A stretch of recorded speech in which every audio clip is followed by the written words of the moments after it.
Salut, moi c'est Thomas Prat, je suis vice-président chargé de la vie conventionnelle et des relations avec l'assurance maladie. J'ai participé durant toute l'année 2022 aux négociations conventionnelles avec l'équipe de la FFNKR et ensuite au Négo Flash en juin 2023. C'est pour ça que je suis là devant vous. Je vais m'occuper de tout vous expliquer sur la Lancette, que je connais sur le bout des doigts, pour qu'il ne reste aucune zone d'ombre pour vous. Allez, c'est parti! Aujourd'hui, on continue de vous expliquer la Lancette.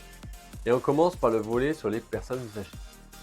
Concernant la rééducation kinésithérapie, il y a la suppression de la MK6.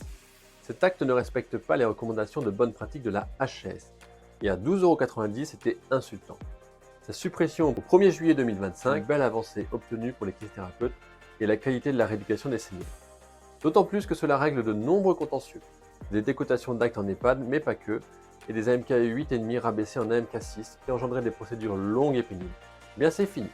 Concernant la prévention primaire, cet avenant comporte la création d'un acte de repérage de la fragilité. Il est coté AMK10, soit 22,10 € et concerne les personnes âgées de 70 ans ou plus que vous avez en soins. Vous pouvez au cours de n'importe quelle rééducation effectuer un repérage du risque de perte d'autonomie que vous facturerez en plus de votre séance. Ce repérage peut consister en la réalisation d'un step 1 d'ICOP avec l'application ICOP Monitor, que vous avez peut-être déjà testé. Si le repérage révèle une alerte, alors le patient prévient son médecin traitant. Vous pouvez aussi effectuer le step 2, diagnostic ICOP, en ayant suivi la formation e-learning sur icop-formation.com. Dernier point, les indemnités forfaitaires spécifiques de déplacement sont étendues à l'ensemble de la rééducation de la déambulation du sujet âgé, cet IFS, et donc à 4 ans. L'ensemble de ces mesures renforce le rôle de la kinésithérapie dans le maintien, l'amélioration et la prévention du risque de perte d'autonomie du senior. Cet avenant comporte également un volet domiciliaire, qui est insuffisant, et ce n'est pas faute de s'être battu pour ça. Chiffre à l'appui. Voilà ce qui évolue. Tout d'abord, comme dit un peu plus tôt dans la vidéo, les indemnités forfaitaires de déplacement sont étendues à l'acte de déambulation de la personne âgée, MK 8.5, l'éducation analytique et globale musculo-articulaire des deux membres inférieurs, de la posture, de l'équilibre et de la coordination du sujet âgé. Les indemnités forfaitaires spécifiques de déplacement, celles à 4 €, sont regroupées sous un même code, IFS.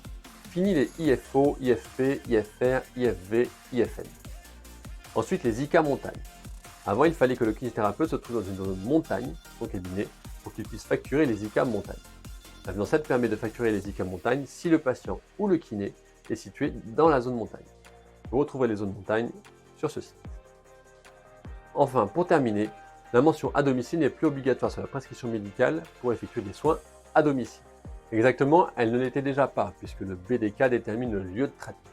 Mais cela va éviter de nombreux contentieux, longs et pénibles, pour faire valoir vos droits. Et de nombreuses causes d'abus qui sont réglées avec cet avenant.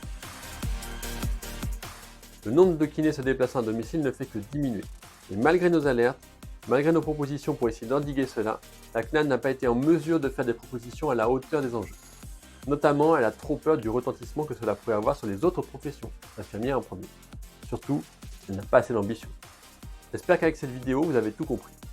A très bientôt. En attendant, avec la FFNKR, c'est clair.